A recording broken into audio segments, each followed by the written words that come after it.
Hello guys and welcome to the channel. आज म तपाईहरुलाई स्वप्न सुमनको उडान भन्ने गीतको ट्युटोरियल दिन जाँदैछु। सो ट्युनिङ चाहिँ स्ट्यान्डर्ड ट्युनिङ नै हो। म एकचोटी इन्ट्रो बजाएर दिन्छु।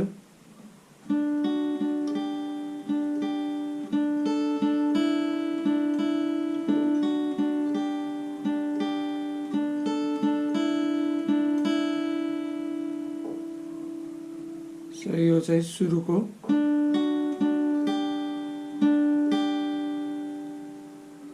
थर्ड स्ट्रिङ को 7th फ्रेट र सेकेन्ड स्ट्रिङ को 7th फ्रेट। राइट ह्यान्डले चाहिँ third string, second string, third string.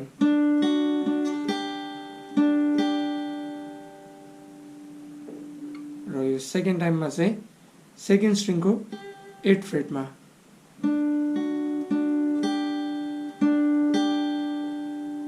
Right ह्यान्डले चाहिँ 3 2 3 2 3 2।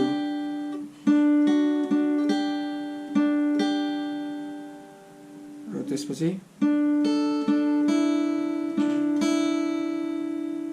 यो चाहिँ थर्ड स्ट्रिङ को 7th फ्रेट र फर्स्ट स्ट्रिङ को 5th फ्रेट। फेरि थर्ड स्ट्रिङ को 7th फ्रेट र फर्स्ट स्ट्रिङ ओपन।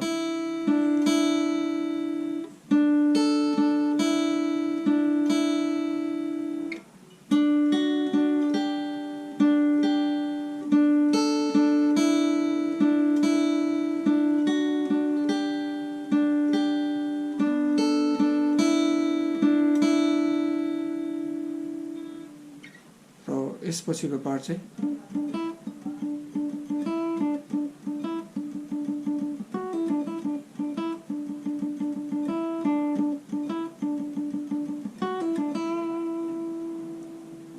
यसमा चाहिँ सेकेन्ड स्ट्रिङ र थर्ड स्ट्रिङ मात्रै युज भएको छ।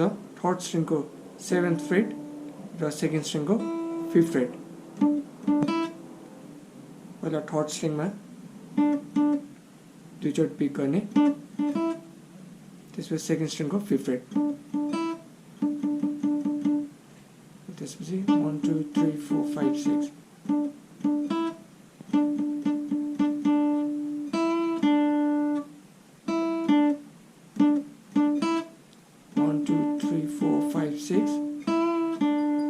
सेकेन्ड स्ट्रिङ को 5th फ्रेटमा अनि थर्ड स्ट्रिङ को 7th फ्रेटमा।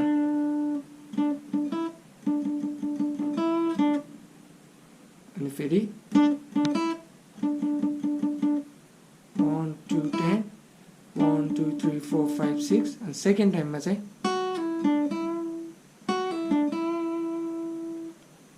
र यो सेकेन्ड स्ट्रिङ को 7th फ्रेट देखि 5th फ्रेटमा पुल अफ गर्ने। अनि यो थर्ड स्ट्रिङ को 7th फ्रेट र सेकेन्ड स्ट्रिङ को 5th फ्रेट।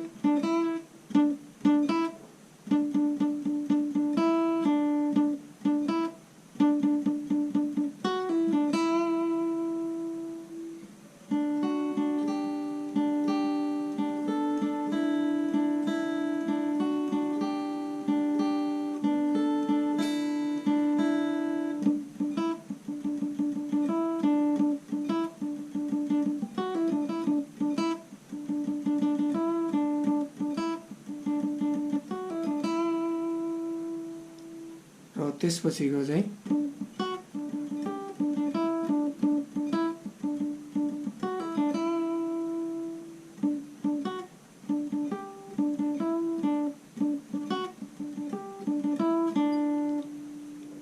थर्ड स्ट्रिङ को 7th फ्रेटमा दुईचोटि पिक गर्ने। यो चाहिँ सेकेन्ड स्ट्रिङ को 7th फ्रेट।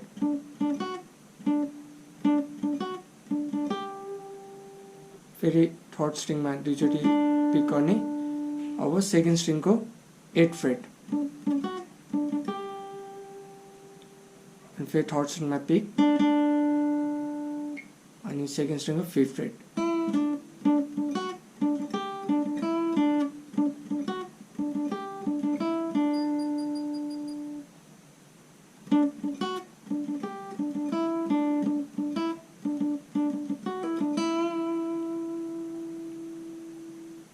यसपछिको पार्ट चाहिँ सुरुको चाहिँ यो पनि सेमै हुन्छ र त्यसपछि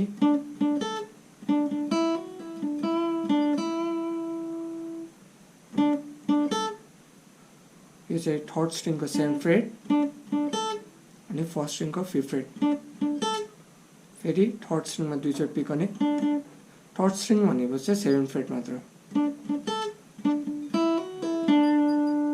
यो चाहिँ सेकेन्ड स्ट्रिङको 5th फ्रेट देखि 7th फ्रेटमा ह्यामर अन गर्ने फेरि थर्ड स्ट्रिङको 7th फ्रेटमा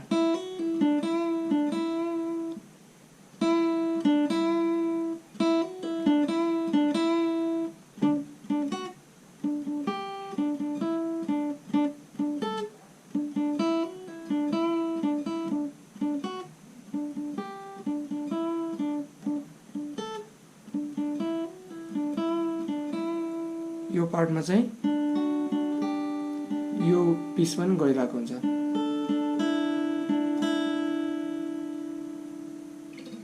र त्यसपछिको पार्टमा चाहिँ गिटार स्ट्रम हुन्छ फर्स्ट कर्ड चाहिँ डी मेजर त्यसपछि बी माइनर जी ए र त्यसपछि चाहिँ D major B minor G अनि फेरि डी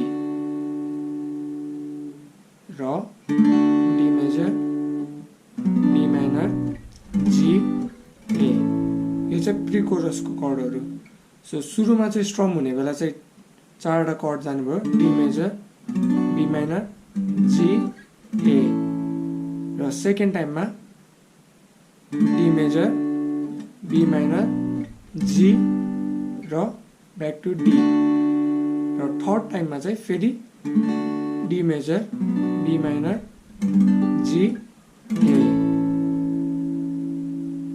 र त्यसपछि कोरस आउँछ कोरसमा पनि यही चारवटा कर्ड हो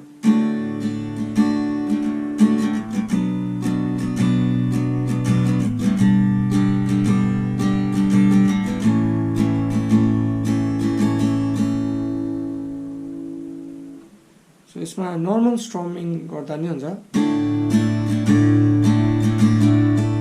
down up up down up up down up up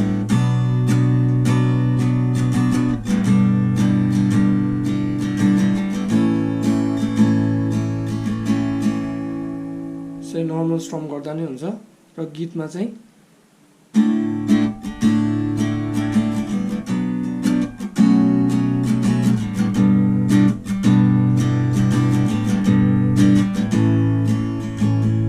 यसरी गरेको छ म एकचोटि स्लोमा बजाइदिन्छु D suspended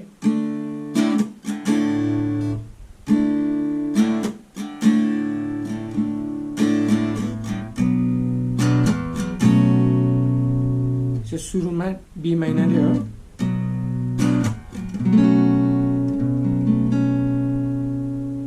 so B minor पोजिसनबाट चाहिँ सेकेन्ड स्ट्रिङको थर्ड फ्रेटदेखि सेकेन्ड फ्रेटमा र थर्ड स्ट्रिङको फोर्थ फ्रेटदेखि सेकेन्ड फ्रेटमा यो पोजिसन चाहिँ first string second string third स्ट्रिङको सेकेन्ड फ्रेट फोर्थ स्ट्रिङको फोर्थ फ्रेट र फिफ्थ स्ट्रिङको सेकेन्ड फ्रेट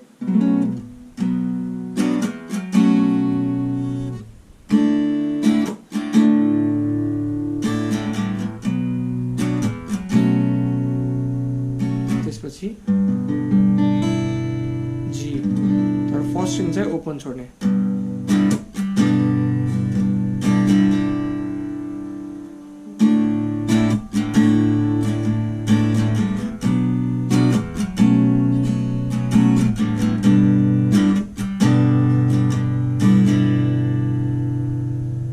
थर्ड कर्ड पछि चाहिँ एमा जानु अगाडि पनि जस्तै बीमा गरेको जस्तै लास्टमा चाहिँ एमा जानु अगाडि पनि सो टाइमिङमा काउन्ट गरौँ 1 2 3 4 1 2 3 4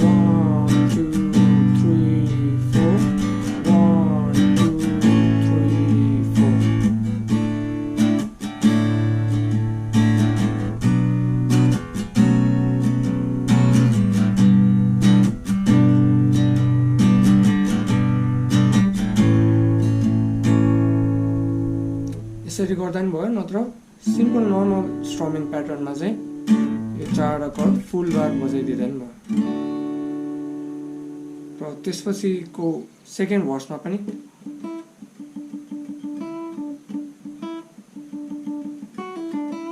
यही रिपिट हुन्छ। र फर्स्ट लाइन गइसकेपछि चाहिँ किबोर्डको पार्ट आउँछ। किबोर्डको पार्टको कर्डहरू चाहिँ डी मेजर, बी माइनर, जी,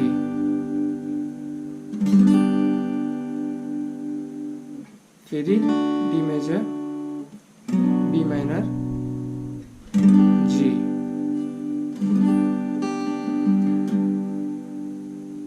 र त्यसपछि गिटार स्ट्रम हुन्छ र त्यसको कर्डहरू चाहिँ सुरुको जस्तै हो। सुरुमा चाहिँ D, B minor, G, A, र सेकेन्ड टाइममा चाहिँ D, B minor, G, G. First भर्समा चाहिँ डी, बी माइनर, जी र फेरि डी भएको थियो भने अब चाहिँ डी, बी माइनर, जी, जी, र त्यसपछि फेरि D, B minor, G, A. यो चाहिँ प्री कोरस कर्ड। फेरि अनि त्यसपछि कोरस आउँछ। सो फर्स्ट भर्समा चाहिँ सुरुको स्ट्रमिङमा चाहिँ D, B minor, G, A, D, B minor, G, D, D, B minor, G, A भएको थियो र त्यसपछि बल्ल कोरस आउँथ्यो। र सेकेन्ड भर्समा चाहिँ फरक यति हो कि डी, बी माइनर, जी, ए पछिको सेकेन्ड टाइममा चाहिँ डी, बी माइनर, जी, जी, जी मै होल्ड गर्ने र त्यसपछि फेरि कोरसको।